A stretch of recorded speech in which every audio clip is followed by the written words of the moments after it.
Oh, it's so like Whoops. long. Ooh. It needs some artillery Viagra. There we go. Wop, wop, wop. Maybe if you show it some pictures of Marlene Dietrich or something, I don't know. It's a perfect dildo for you, like I said. Dora the Rectal Explorer. Nothing. Open your mouth. Oh, there we go. How dare you get my timing wrong. It's called social distancing right here. Yeah, it's close enough. Yeah, whatever. Sean, it's been a while. How you doing, man? I'm okay. It's been almost like half a year. Yeah. A lot has happened since then, huh? That is true. Yes. You know, I'm sick of. I'm going bareback. I don't reach you, man. We're fine. We're safe. I feel so much better now. Hope I don't get pregnant. Been busy? Yeah, actually, I've been really busy with real life stuff, which explains why I haven't done a movie review in a dog's age. And the other thing, of course, that explains that is, how can I say this? One's appetite for unpleasant food, you know, over time will diminish. You sit through things like Line Walker 2 and you just start to really question why you bother. But anyway. Yeah, sorry, I haven't seen any Hong Kong films at all. That's okay. You and everybody else. I didn't even watch any Chinese New Year movies. But then no one else did either because that was when we were really like locked down. So what is up, you guys? Welcome back to Break Me Up, Scottie. I'm Scottie, and guess who's back? I'm back, and I'm not sure this is what they meant by brick him up, but you know, what are you gonna do? You guys have been wanting some military stuff, so here it is. We're looking at this thing. This thing is a beast. Look at the size and length of this thing. Whee! So this is Kazi's. German 80 centimeter K-E railway gun Dora. I like how they didn't capitalize Dora, but that's okay. How dare they? Number KY10005. 3,846 plus pieces. I like that. It's a bit, you know, vague. For ages 7 to 14. Yeah. Makes Because perfect sense. What 7-year-old doesn't love replicas of German railway guns? This is the railway gun. The actual designation would be Gustav Schwer, which means heavy Gustav. This particular one is Dora. The Explorer. Something like that. We know what it's exploring, but that's not my story. If you built airplane models, there were always two, I guess it would be ratios. 1/48, which is the most common one. You'd get a plane about this big, or if you built a B-17. And the other was 1/72, which was smaller. This is 1/72. So if you take a 1/72 airplane model and put it next to this, you'll get an idea of just how freaking big this thing would have been in real life. I have no idea what he's talking about. I just built this thing and... I'm trying to provide a little context, save the commenters some work. All right, so the German thing I wasn't aware of. I just bought this thing going, oh, look, this big tank. You guys are gonna love this thing. Build-wise, this thing is, actually it was pretty amazing, man. Did it take you 5 weeks?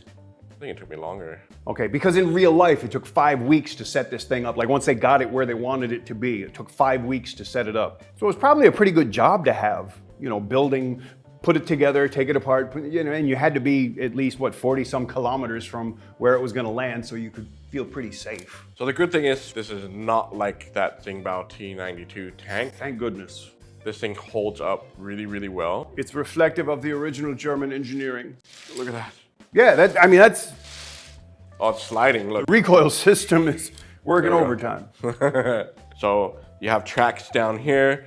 They're doubled up. These are not the same size tracks as their normal standard Lego tracks, so these are not gonna fit on the Lego ones. They're actually a little bit wider. Whatever you see here, it comes with it. It also comes with a bunch of figures, which Sean is going to tell you all about later. You'll love those, and a couple little accessories. We'll take a look at those in a second. Now, I would assume, I didn't actually do enough research and I apologize.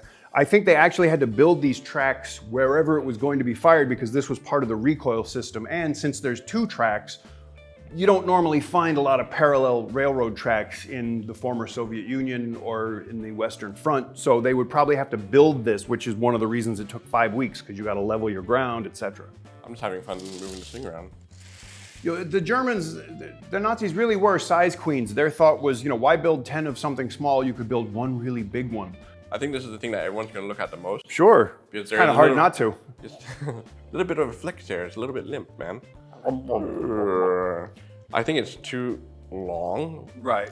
And maybe it's too light up here and it's heavy here, so it's kind of has like and it's not made of steel. But the good thing is, you can put it whatever position and it Right. holds, like no problem. Put it all the way down and it holds there. I suppose they could have put like a rod, plastic rod through the middle or something. There, see? Oh, it still didn't work. Never mind then. Or maybe if you have bought this from me, or wherever you bought it from, yours is better than mine, Maybe. or it's harder. Okay, but as far as overall build, this thing was actually super repetitive to put together. So you're gonna be building like duplicates of a lot of stuff here. Well, I'll break it down for you guys. But one thing I do like is the details on the side, like it kind of mirrors on both sides. So we're gonna look on this side. Yes. You got prints, those are prints. This is what they call like greebling details, like all the little, these pipes and Yeah. just got a lot of that, which is really, really good, by the way. The one thing I really like down here is how they use binoculars for like the bottom rail parts. And then along here, you have pistols and binoculars. They even use little ski poles there.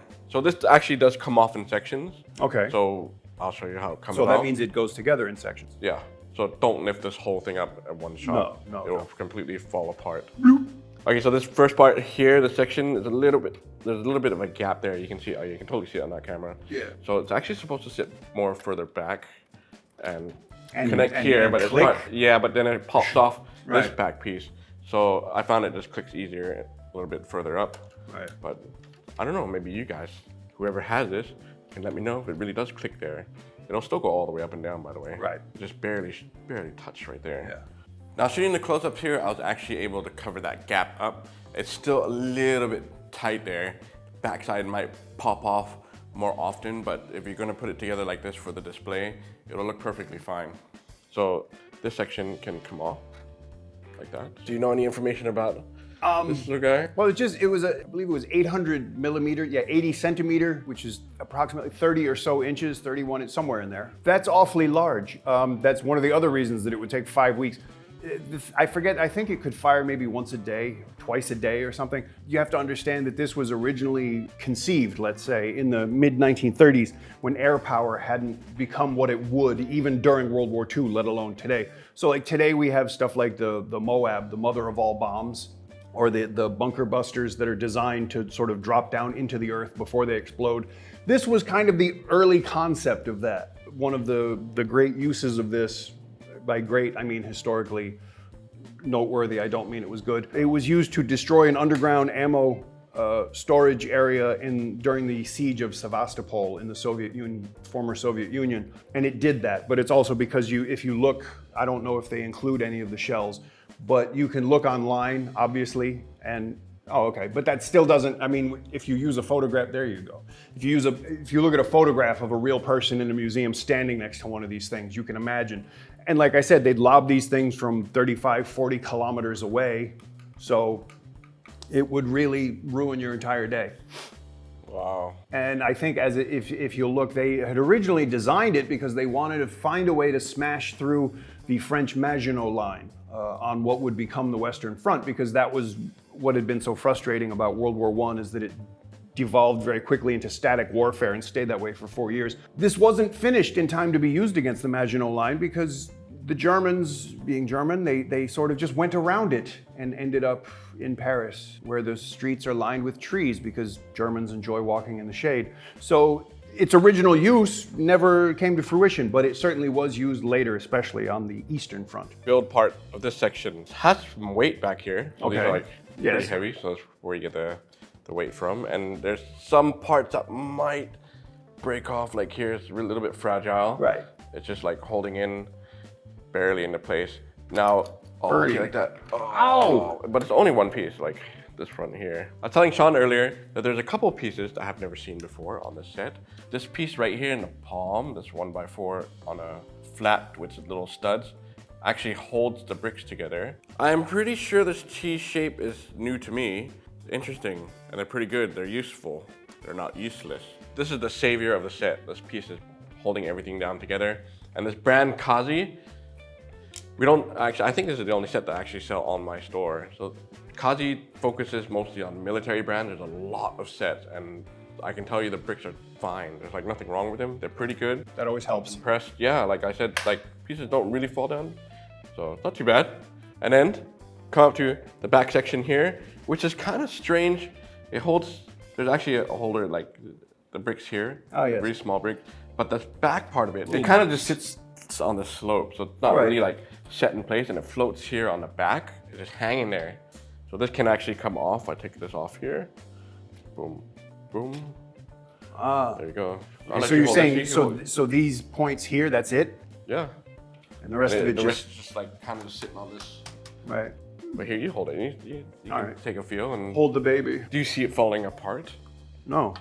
You can rotate it all the way around. Oh, okay. Oh, this is it's a little observation deck. Isn't that nice? Ah, there you go. Now, it's so small, a figure cannot fit inside that thing. That's a bit weird. Maybe this was the timeout room. Hans, you're too slow. Time out. Yeah, you can see there. Yes, you can see that Hans is too tall. Duck your head. Yeah, see, work it out. That's the size that Hans won't fit even without his helmet. Maybe it was the lunch room. Go to the break room. Hurry up. Eat your schnitzel and get back to work. I don't know. But the back here is... It's a bit flimsy. I didn't say it. He said it. So again, the build, no problem. Compared to that god-awful, what was it, the 92? Yeah, the T92.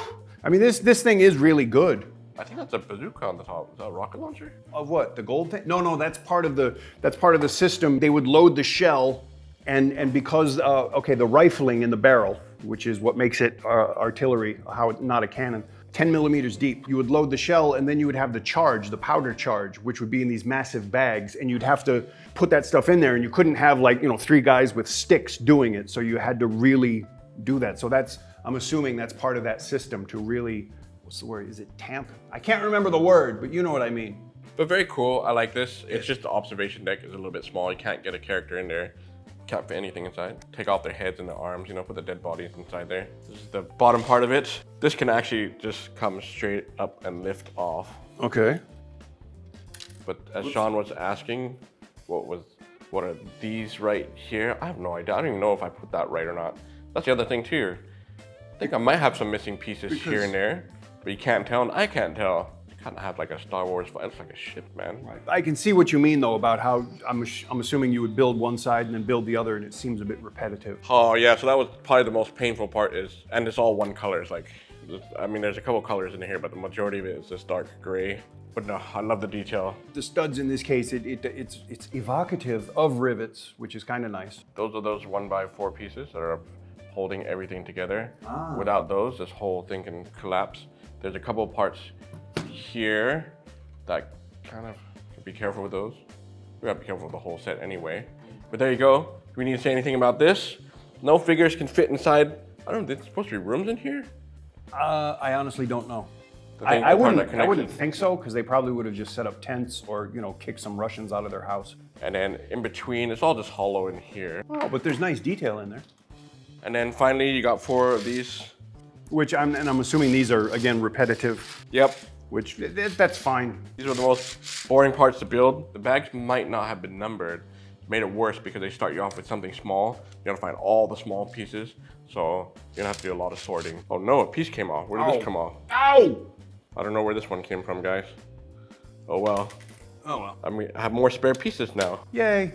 Here are the rails. I can show them the rails. You get this many.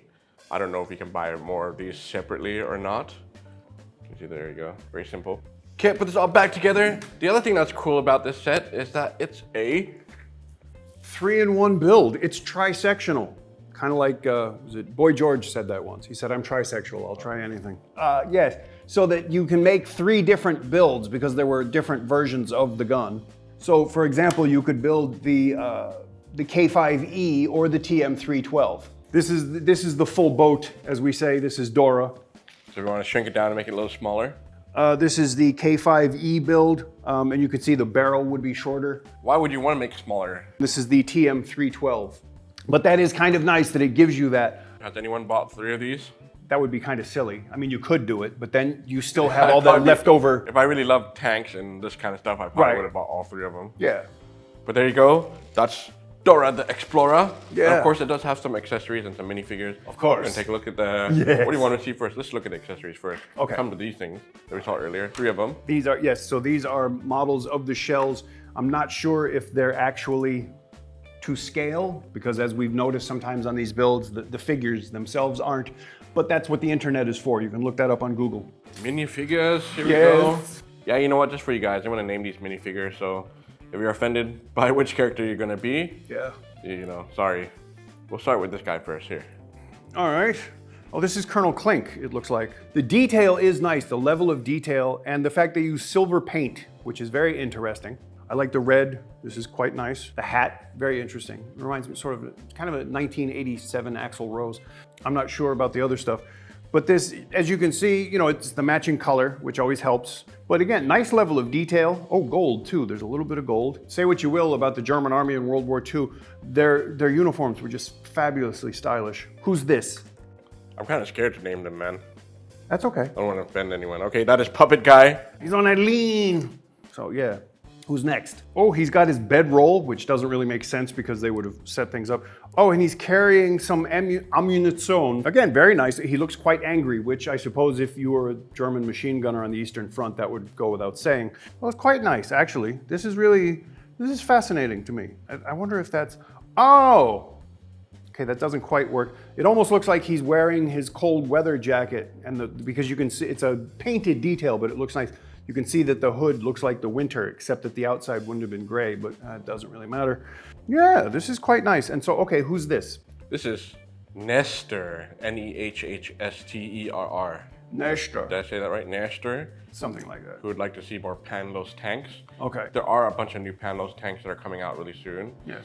I just gotta move my ass and get to them. Next up. Ah, okay. Oh, nice. He's wearing the field hat, the M43. I can't remember exactly, but this is, yes, the German. Oh, it's a nice little detail with the molding. Oh, at first I thought that was a mustache. No, he has a soul patch. Very nice. German soldier with a soul patch. Maybe he's a Romanian who's been seconded, as the British would say. Oh no, he seems to be sort of officer material because he's not festooned with machine gun bullets. Oh, even, I don't know if I missed it on these other ones. Notice the sleeve. They would often have their division affiliation on their sleeve. Who is this? Michael Finney. Michael Finney, all right. Ah! Woo! Bow, ticka, bow, bow. All right, oh, and he's got a couple of potato masher hand grenades. Again, painted, but that's all right. Rather interesting sort of a codpiece detail on this one, so pick the name wisely. Oh, it looks like he had chili last night or something, I don't know. Oh, and some interesting detail on his boots. Oh yeah, this is really nice. Oh, he's a sergeant, a Feldwebel, I think. I can't remember, but very nice. Interesting they didn't put any detail on the headgear because normally you would have that. Who is this? Okay, so that is Tyler Dolfini. There you are. Looks like you need a toilet. Yeah. Actually, they all kind of do. Something's wrong. Yeah, in the back, definitely. Ah! Who is this? He's got the bedroll. This is another sergeant, again with the weird issue with his pants. He would be carrying probably an MP40 because he's got the magazines. Again, painted, but so what? Very nice. This level of detail really is interesting. And he's smiling slightly, like ha ha ha. Maybe he's going to have, he's going on leave. I'm going to return to Munich. And you know, Marlena is waiting for me. I don't know, something like that. All right, and this is? Andy's son. Andy, I'm going through my old tank comment because those are where the enthusiasts are. There you are. Next up is this guy. All right. And what's interesting about him, he looks almost as if he should be driving. Okay, fairly standard, but he's got, looks like a goatee perhaps. And some interesting straps across the front. Maybe did they give you a motorcycle with it? No. Exactly, not with this thing. That is Mr. War Thunder 1. There it is. Okay, quite nice. If you can't decide whether to get the T90 or the AC-130, get this sucker, because you need a railway. Yes. Who's next? Ooh. Here we go, more detail. He's carrying a radio. I'm gonna assume this would be an ammunition box rather than a briefcase. I don't really, you know, maybe this is one of the original 1943 mobile phones. That's how big they used to be, I don't know. He doesn't seem very happy, but neither would you carrying this thing around on your back all day in the Soviet Union. Interesting. I don't know that they ever had cargo pockets on these pants, but it doesn't matter. Quite nice, actually. A lot of detail. And this is? That is Emmett Burkowski. Okay. There you go, Emmett. Last and very much least, it's the man we all love to hate. The guy who's yeah, I'm gonna keep my mouth shut for this one. Yeah, well, I'm not. Adolf Hitler. I'm not sure why he would. Hitler apparently showed up at the Krupp factory to sort of oversee the first one of these. But I like how he's got a cape. Like, I'm Count Adolf. Yeah, you are, you blood-sucking freak. And he's holding a map. I guess it kind of looks like we are here and the shells will land here. So good for him. Hitler didn't actually, oh wait, maybe it's Heinrich Himmler, because it's actually black. It would be an SS uniform. The blue is a nice touch. Historically not correct, but a nice color with the silver piping and gold. Very interesting, but again, this is always the problem with these kinds of things, is that you don't want to, you run the risk of making essentially what amount to Nazi toys for children. And I'm not saying that's what this is designed for, but you kind of can't get away from that. So let's put him on the end, and I'm going to say that we don't name anybody after this one, because I was going to say, I think I can name him someone with a sense of humor, but yeah. Okay. Oh, well, okay, go ahead. They're your commenters, not mine. Okay, we'll leave that blank, but you know who you are. Just, yeah. But I mean, again, from purely the hobbyist standpoint, they're nice. They do have a very interesting level of detail. Just a quick heads up, what separates these minifigures from standard ones is actually the piece here. It's a little bit different. Interesting. I do not touch these are the weapons. Oh, very nice. These are actually, okay, that's a Japanese pistol, but this sniper rifle is actually the KY10005. It looks, I mean, it's recognizable, which is nice. There's a knife. That's a nice thing, actually, that they can create this, and it's at least, as we always talk about, you can look at it and recognize it as the actual thing. Unfortunately, as I say, that's a Japanese pistol, but it's kind of close to a Luger, so I guess you could get away with it. I don't know how they attach these. These things on the bottom, how would you attach them? I have no idea, man. Oh, okay. But they have little holes on them. Right. This is different. But this is, again, you can recognize this as a German, one of the early German semi-automatic rifles. There's a walkie-talkie, some binoculars, and a knife. And again, these sort of mystery, I don't know if they're pouches or what they are, but you get 3 of this one and 1 of the other. There you go. It's odd that there's no machine pistols, but that's okay. Oh, you know what time it is? It's dimension times. Okay, that's 4 base plates. Sorry, I couldn't find 2 more. I just used the road that I have. We get a visual idea how long this thing is with the tracks, all right? Okay, so the length just by the train itself, not including the cannon, it's around 55 studs in length, back to front. Now, if you wanted to include the cannon part, it's around 112 studs by length. Man, this thing is long. And the width is around 16 studs.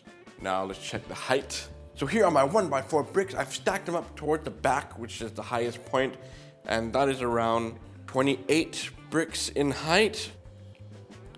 And just to show you guys there's a cannon all the way up. Yeah, don't put it all the way up, man. Just keep it down, keep it low. That kind of looks cool like that. And there's your dimension. And just a quick heads up, subscriber, I hope you're subscribed to my channel. Hitbit has a picture here of his setup, which looks absolutely amazing with the scenery. That is so cool. You ordered extra bricks and a couple of tree sets. Oh, and speaking of, if you guys actually want like extra trees and plants and all that kind of good stuff, we'll have it up on the store pretty soon. Or if you have any requests, just go ahead and email us. We'll try to help you out. Make your scenery look beautiful like this. Good job, Hitbit. So there you guys go. That's Dora the Explorer. Yes. Sean's gonna take this home and entertain himself. I don't think so. So any final thoughts about this? Again, you know, it is a nice job, and you get an impression of how big this thing must have been in real life. Like I said, the Nazis really were size queens. They kept trying to build bigger and bigger things. And it's a nice rabbit hole to fall down, especially if, like us, you've been encouraged not to leave your house. It's worth learning about. But again, very nice. And they've done a good job of balancing the medium of Legos with the end product so that it's not perfectly accurate, but it's evocative enough that it's recognizable. So I like this. And the fact that it stays together, unlike that piece of junk. All right, you guys. Thank you, Sean, for coming down. Thank you for having me over. Guys, don't forget to like, comment, and subscribe. You want to see more military stuff? Yes. I'll get Sean back in here. We've got a lot of stuff to go through. Yes. But thank you for coming back down here. You're welcome. And until next time, brick him up. brick it out! Forgot to kiss me, man. What? Oh.